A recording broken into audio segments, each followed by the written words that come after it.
Hello friends, and we came back by the story of part of the soil. If you are ready, let's go!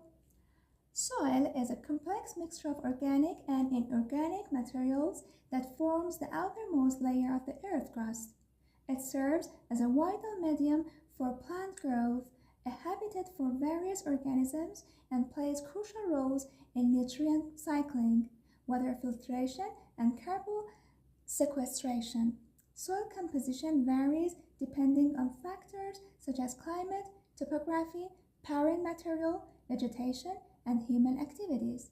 The component of soil can be broadly categorized into mineral matter, organic matter, water, and air.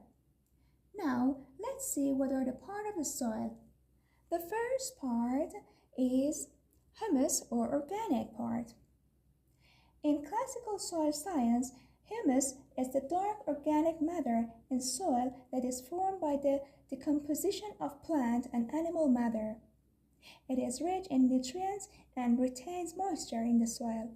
In agriculture, humus sometimes is used to describe mature or natural compost extracted from a woodland or other spontaneous source for use as a soil condition. Humus has many nutrients that improve the health of soil, nitrogen being the most important of them. The second layer is topsoil, which is the upper layer of soil. It has the highest concentration of organic matter and microorganisms and is where most of the Earth's biological soil activity occurs. Topsoil is composed of mineral particles and organic matter and usually extends to a depth of 13 to 25 centimeters. Together, these make a substrate capable of holding water and air, which encourages biological activities.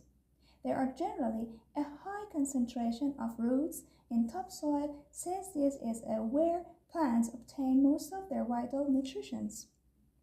The third part is subsoil, which refers to the stratum of soil immediately below the surface soil or topsoil. Often this layer is overlooked as most land management is focused on the topsoil, which can be altered drastically by tillage and other practices. However, the subsoil can have a large impact on a soil's potential productivity. The next layer is weathered rock, which means and refers to predominantly structureless, heterogeneous material showing none of the fabric of the parent rock and with core boulders less than 50% of the mass. And the last layer of soil is bedrock. In geology, bedrock is solid rock that lies under loose material within the crust of the air or another terrestrial plant.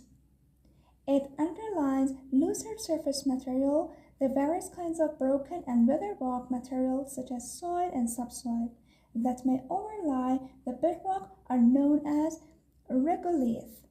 So, our journey to the layers of the soil have finished.